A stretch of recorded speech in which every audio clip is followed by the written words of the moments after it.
Et voilà notre invité en agriculture qui est là, Ndjerabé, bonjour. Bonjour. Comment vous allez? Ça va très bien.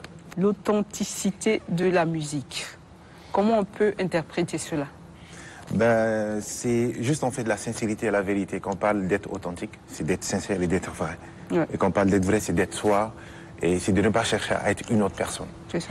Et l'art, en fait, c'est vraiment ça. Et moi, j'ai fait beaucoup de rencontres avec des jeunes quand je suis arrivé ici. Et c'est ce message, en fait, que je transmets. Je les fais comprendre, en fait, qu'ils sont en train de faire de la bonne musique. Ils ont tellement du talent, mais ils font de la musique étrangère, selon moi. Parce qu'il n'y a aucune sonorité tchadienne dans ce qu'ils font. Il n'y a pratiquement aucun rythme tchadien dans ce qu'ils font. Et là, c'est un problème et ils ne sont pas authentiques. Et ils ne vont pas pouvoir aller dans un autre pays, qui est peut-être la Côte d'Ivoire, au Niger, Ghana, etc., et faire cette musique. Parce que le rythme qu'ils font ne les appartient pas. La sonorité qu'ils utilisent ne les appartient pas. Donc du coup, il y a un problème et il faut vraiment chercher à être authentique et utiliser vraiment sa culture pour mettre en valeur. Et comme je l'ai dit tout à l'heure, si aujourd'hui le Nigeria, le Ghana, la Côte d'Ivoire, tous ces pays sont connus, c'est grâce à la culture. Et donc nous sommes vraiment appelés à mettre en valeur nos différentes cultures pour ne pas tout perdre et de ne pas avoir une identité. Mais comment amener ces jeunes à jouer avec le deux, c'est-à-dire un peu de la modernité, un peu aussi de l'authenticité. Après, on reçoit beaucoup de jeunes artistes sur ce plateau, donc il y en a qui font les deux, il y a d'autres c'est 100% moderne. Oui, exactement. Ils peuvent faire les deux. Et justement, et c'est ça qu'il faut. Il faut faire les deux, mais surtout arriver à mettre plus du pourcentage sur ce qui vient du Tchad. Au lieu de mettre plus de pourcentage sur ce qui vient d'ailleurs, on est en train de perdre. Déjà, on a une grosse influence étrangère musicale qui est soudanaise, qui est nigérienne, qui est ivoirienne, congolaise. Voilà, congolaise. Et donc, du coup, on a ces véritables soucis-là. Il y a des jeunes aujourd'hui qui font de la musique, mais c'est typiquement le Congo que tu entends. Et c'est justement parce que, pour la petite histoire, l'équipe qui a été envoyée en fait au Congo au temps de Ngarta Tomanba, etc., pour apprendre la musique, c'était Charlie Jazz. Ils ont appris la musique, mais quand ils sont revenus, ils ont plutôt exporté, sinon ramené, vous voyez, un peu la musique. Un tout petit peu. Non, pas vraiment, parce qu'ils ont ramené beaucoup plus la musique et les sonorités congolaises. Et c'est ça aussi qui est entré dessus, parce que ces jeunes, ils ont Charlie Jazz, par exemple, comme modèle. Et du coup, ils font un peu de la musique congolaise. Moi, c'est ce que j'entends. Mais c'est pas typiquement tchadien. Et ça, c'est un véritable problème. Donc, du coup, on risque de ne plus avoir d'identité. Et ça, c'est complètement dangereux. Alors, il y a quand même des grands artistes qui font ce boulot-là. On peut citer clairement Afrotronics, qui allie très très bien le jazz avec les rythmes, les sonorités du Tchad, et surtout que ce soit du sud comme du nord. Il y a Mandoé qui fait aussi un excellent travail d'authenticité, et plein d'autres. Alors, le problème est à quel niveau? Pourquoi est-ce qu'aujourd'hui, on ne ressent pas toujours une prédominance des rythmes tchadiens par rapport aux autres rythmes? Après, il faut qu'on arrive à préserver un peu tout ce qu'on a comme valeur culturelle. Et donc transmettre aussi en fait à la nouvelle génération tout ce qu'on a comme valeur. Donc les aînés qui connaissent tout ce qui est traditionnel, il faut qu'ils partagent ça. Et aussi les jeunes, il faut qu'ils viennent auprès de ces aînés-là pour apprendre. Et ça, c'est complètement important. Aujourd'hui, les jeunes, ils font du rap.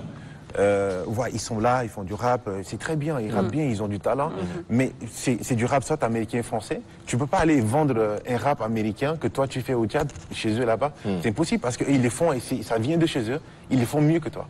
Et donc il faut arriver à faire un rap mélangé avec ton rythme à toi et ils vont écouter et dire ok, ça c'est du rap mais ça vient d'où? Ils vont chercher à écouter. Et il faut également avoir un centre culturel qui va englober les artistes. Et moi, je disais la dernière fois, un artiste sans centre culturel, c'est SDF. Parce que c'est dans un centre culturel qu'un artiste va venir pour s'exprimer.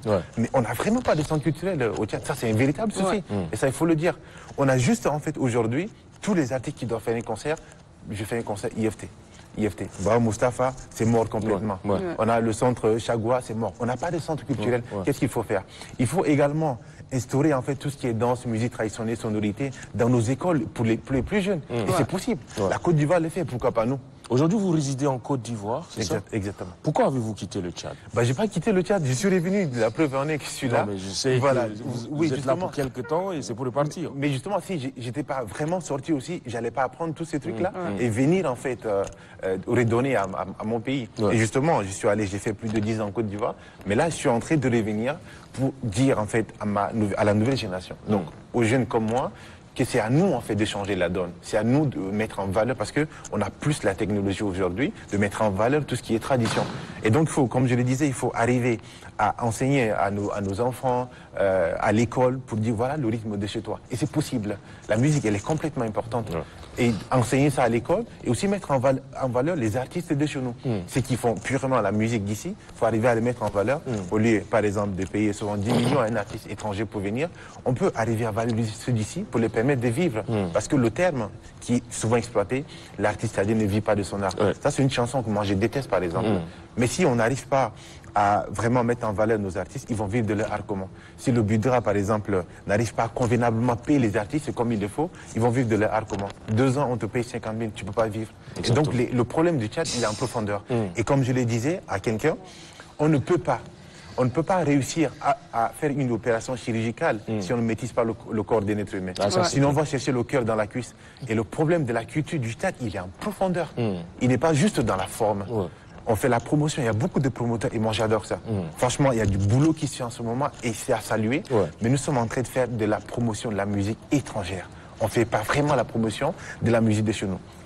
Comme elle vient de le dire, les jeunes, ils font de la musique, ils mélangent, etc. Mais ils sont très peu ceux qui font. Ils sont très peu ceux qui le font et surtout bien. Et donc le problème, il est vraiment à ces niveaux et c'est vraiment là qu'il faut qu'on touche. Djarabe, moi j'ai envie de comprendre, c'est bien que vous reveniez un peu sur cela, mais quand vous écoutez ces jeunes, est-ce qu'ils font de la musique, c'est pour faire danser ou ils réfléchissent à exporter cette musique au-delà des frontières? Parce qu'on écoute souvent les musiciens. Hein. Il y en a qui disent, moi j'ai écouté quelques musiciens qui te disent, moi ma musique, je fais une musique, c'est pour faire danser les gens. Quand vous écoutez quand même une personne comme Lukwa Kanza, il dit, moi je ne te fais pas danser comme ça, mais je sais que quand tu seras seul, tu es capable de m'écouter pendant toute une journée. Donc, exactement. Voilà un peu. Mais il y a tout type de musique en fait au Tchad aussi. Il y a des musiques pour réfléchir. Il y a des musiques pour pleurer, il y a des musiques pour danser, des musiques populaires, etc. Donc les jeunes, ils peuvent aussi choisir de faire danser. Il y en a. On a du saï, on a tellement de rythme. Voilà, on a tellement de rythme et tout. Mais la musique, en fait, c'est un business. Et c'est un métier. Et ces jeunes-là, s'ils choisissent de dire, écoute, moi, je fais la musique pour exporter, etc., il faut qu'ils le fassent bien. Il faut qu'il arrive à savoir, est-ce que moi je fais la musique pour faire des hits simplement, me faire inviter pour des petits festivals, ou bien je fais la musique typiquement pour aller dans des grands festivals. Et donc, en fait, c'est une décision dès le départ. Et l'artiste, c'est une entreprise. Parce qu'il est entouré d'une équipe, manager, photographe, producteur et tous ces trucs-là. Et donc, c'est une entreprise. Lui, c'est un produit qu'on essaie de vendre. Et il faut avoir, en fait, une vision pour vendre ton produit. On ne peut pas vendre la Lécou si on n'a pas une bonne vision pour la Lécou, c'est impossible. Et c'est parce que vous avez une très belle vision pour la Lécou qu'aujourd'hui nous sommes en train de parler à 7 h du matin. Alors justement, il faut que l'artiste ait une vision pour dire, écoute, moi je fais la musique pour aller ici. Une fois que tu as une vision, tu peux arriver à savoir et à comprendre comment tu vas utiliser ta tradition pour vendre ce qui vient de chez toi. Voilà, puisqu'il est question d'authenticité, vous l'avez dit, c'est un business aujourd'hui, la musique. Et il y a les nouvelles technologies, il y a le streaming, et ce débat se pose en ce moment avec Acuité sur la toile, où il y a la nouvelle génération qui croit au streaming, c'est-à-dire qu'on achète en ligne leur musique et que ça peut leur enrichir.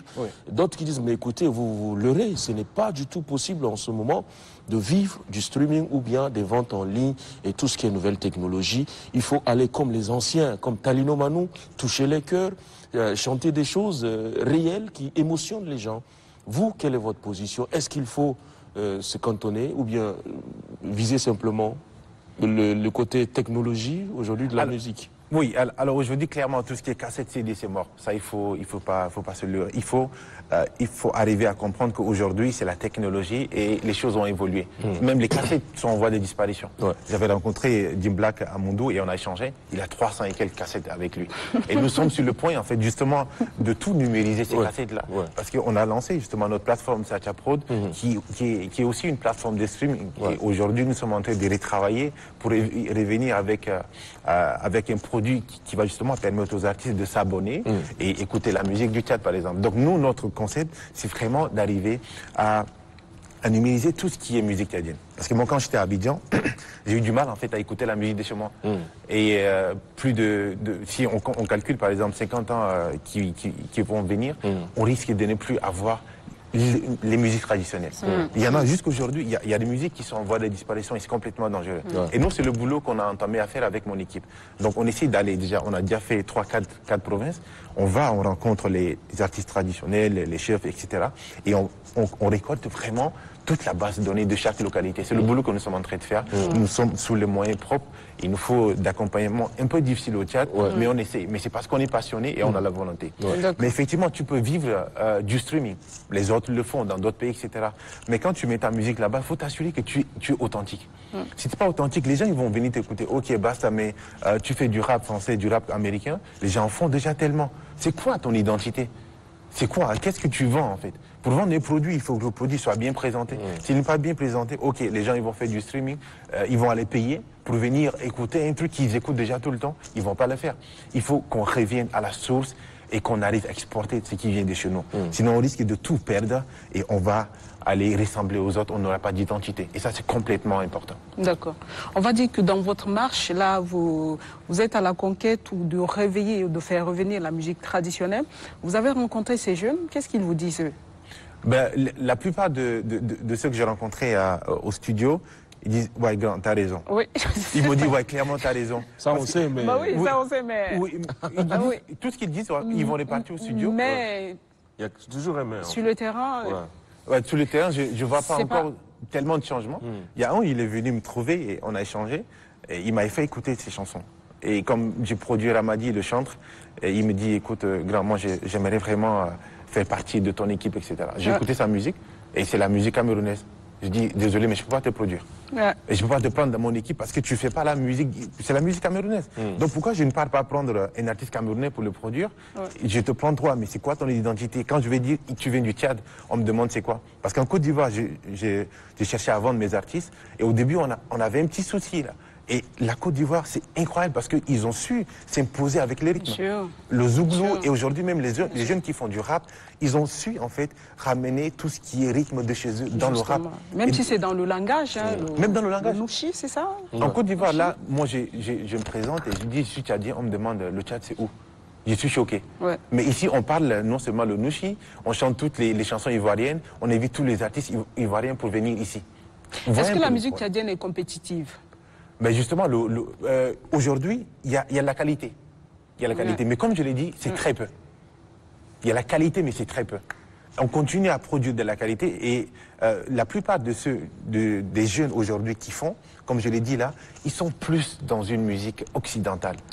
Ils font un travail de qualité. Avant, on disait, voilà, il n'y avait pas d'ingénieurs. Aujourd'hui, il y en a tellement. Ils font de la qualité, il y a des talents. Mais le problème, en fait, c'est quoi ton identité? Il a parlé tout de suite là, du grand fait Afrotonix, que voilà, j'aime bien parce que moi aussi j'arrange les sons, etc. Donc je fais tout ce qui est mélange de ces chansons-là.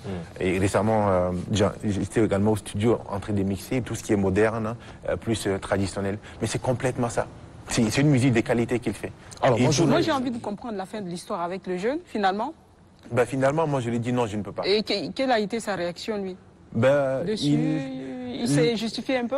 Il ne s'est pas justifié, il m'a juste donné raison. Il dit, ouais, tu as raison. Il a compris, il dit qu'il va aller travailler. C'est juste ça ce qu'il m'a dit. Alors, Ndjerawe, de tous les clips que vous avez produits, quel est celui qui a le plus marché? Waouh, ça c'est une question, c'est incroyable. Des clips tchadiens, ivoiriens? Des tchadiens, uniquement des tchadiens. Waouh, ça c'est une question... Quand vous dites marché, c'est à quelle échelle il y a ça aussi? International, bien International, sûr. le clip qui est aimé, le clip qui a peut-être, tourné, qui allait jusqu'à Trace, parce que souvent les clips tchadiens passent 1-2 fois, après on ne les voit plus. Oui, justement, mais en fait, comme je l'ai dit, un artiste, un produit, et il y a vraiment un boulot par derrière. Et Trace, c'est un business. Ouais. Tu payes. Donc si le business, l'artiste, le produit n'est pas bien présenté, ou bien voilà, on ne paye pas ce qu'il faut, on va l'enlever. D'accord. Les clips du Tchad que j'ai fait, je ne me rappelle plus, on a essayé avec Ramadi, pour Trace. Ça a vraiment beaucoup plus marché, je vais dire, au Tchad qu'en Côte d'Ivoire, sinon à l'échelle internationale. Mais les clips ivoiriens que j'ai fait récemment, j'ai fait un clip au Shaolin, ça fait 1 mois, là ça commence à passer sur Trace, mais en boucle, etc. Ouais. Mais parce qu'eux, ils ont su déjà créer cette, ce truc-là, et donc ça tourne en fait. Ça tourne. Mais c'est vraiment un lobbying qui est là. Passer sur les chaînes. Mais exceptionnellement, il y a le jeune Cadeau qui fait mouche en ce moment, les chansons sur toutes les lèvres. Ouais. Est-ce que c'est vraiment ça le chemin? Les autres jeunes doivent suivre son exemple parce qu'il chante dans un arabe local où tout le monde se retrouve. C'est très bien déjà, ça j'adore. Ouais. Comment vous analysez le phénomène Cadeau? Oui, moi j'aime vraiment bien. Le rythme également, il est vraiment pas mal. Il peut encore faire mieux parce qu'il a du talent.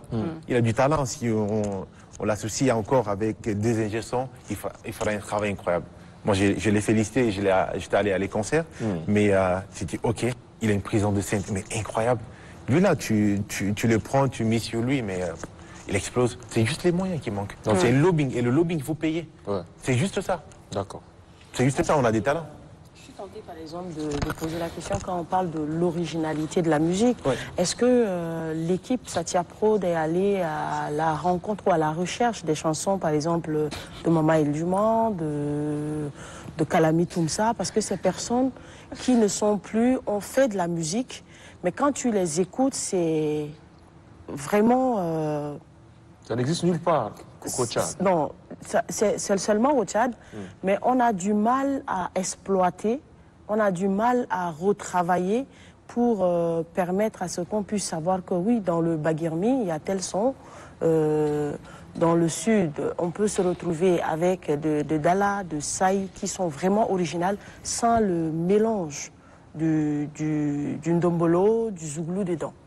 Mais complètement, le travail que nous sommes en train de faire avec Satia Prod, c'est justement ça. Arriver à conserver, parce que quand je parle de préserver, c'est tout ça en fait. Arriver à conserver toutes nos bases de données. Et nous, la base de données, c'est le travail que nous sommes en train de faire. Et on l'a déjà entamé. Là, on a plus de 150 gigas de toutes les chansons réunies. Et non, maintenant, les 150 gigas, nous sommes en train de les répartir par localité. Merci. Et donc, quand tu vas dans une localité, tu vas forcément rencontrer tout cela. Là, on a commencé, parce que j'étais à Mundo, donc j'ai commencé un peu là-bas.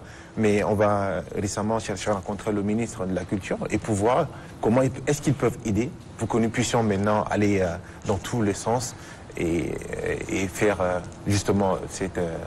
je sais pas moi, préserver en fait notre patrimoine culturel. Pour moi, c'est ça en fait. Et si on ne le fait pas maintenant, via la technologie, mettre en ligne pour que, même 60 ans après, les jeunes qui viennent après nous puissent avoir un repère. Sinon, tout va disparaître, on n'aura pas de repère. Et comme je l'ai dit en fait, même quand un enfant naît, on lui accroche en fait son nom ou soit un numéro. Quand tu es décédé, on t'accroche un nom ou bien un numéro. Mais c'est ça l'identité de la personne. Mais si en fait nous, on ne préserve pas ça dès aujourd'hui, après, on n'aura plus d'identité. Donc si un jour on fait un accident et tout, on dit mais on vient d'où? Ils vont faire un communiqué avec une description de la personne et c'est incroyable ça. Merci infiniment. C'est très enrichissant sur la musique. On aurait aimé avoir encore plus de temps. Hélas, on va s'arrêter ici. Merci. Et toujours dans l'espoir de vous retrouver parce que c'est quand même un sujet important. C'est très important, je suis d'accord. Merci. On va donc prendre une pause et puis on est à Mota dans Nas Blondine.